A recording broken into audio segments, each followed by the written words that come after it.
आम्ही वैकुंठाचे राजे आलो आलो याची काजे तुम्हा भक्ता कारणे देह धरिले नारायणे नावे नामाची आवडी जपे विष्णूचे रे जोडी तुका म्हणे सोपी वाट हरी नावाची रे नीट मुखी ज्ञानोबा तुकाबाचा गजर करत आसमंतामध्ये घुमणारा टाळ मृदुंगाचा नाद, खांद्यावर पताका, डोक्यावर तुळशी वृंदावन, गळ्यामध्ये विणा, मृदुंग, कपाळी चंदनाचा टिळा अशा भक्तिमय वातावरणामध्ये आज संत ज्ञानेश्वर महाराज आणि संत तुकाराम महाराज यांच्या पालख्या पुणेकरांचा निरोप घेऊन पंढरपूरच्या दिशेने प्रस्थान ठेवणार आहेत। वारीतील सर्वात कठीण टप्पा मानल्या जाणाऱ्या दिवे घाटातील नागमोडी वळण आणि अवघड चढण पार करत संत ज्ञानेश्वर माऊलींची पालखी आज सासवड इथं मुक्कामी पोहोचेल, तर संत तुकाराम महाराजांची पालखी आज लोणी काळभोर इथं मुक्कामी असणार आहे। थोड्याच वेळामध्ये या दोन्ही पालख्या पुण्यातून प्रस्थान ठेवतील।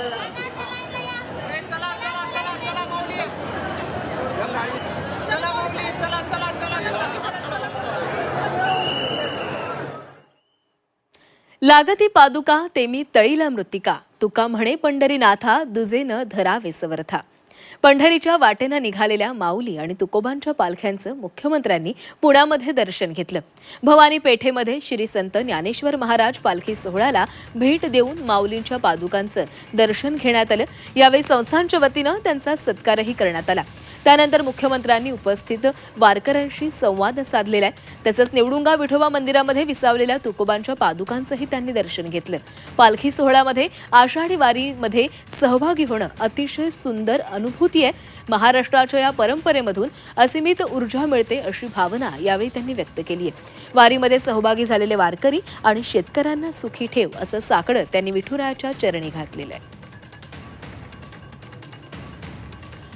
तर मुख्यमंत्र्यांनी माऊलींच्या पादुकांचं दर्शन घेतलेलं आहे, तर तुकोबांच्या पादुकांचं देखील त्यांनी दर्शन घेतलेलं आहे। आळंदी इथल्या माऊलींच्या संजीवन समाधी मंदिराला सजावट करण्यात आलेली आहे। एकादशी निमित्ताने ज्ञानोबांच्या समाधी मंदिराला आकर्षक फुलांनी सजवण्यात आलेलं आहे।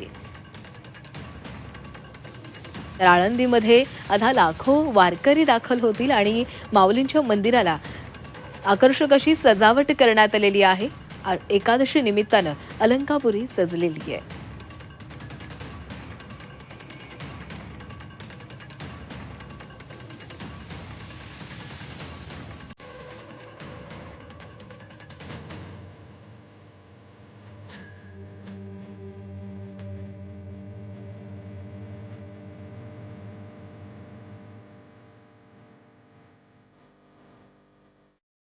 पंढरीचा पांडुरंग वारकऱ्यांचा श्वास आहे। पंढरीचा पांडुरंग वारकऱ्यांचा श्वास आहे। आनंदवारी सोबत जी 24 तास आहे। पहा आनंदवारी फक्त झी 24 तास संध्याकाळी 6:22 आणि सकाळी 6:22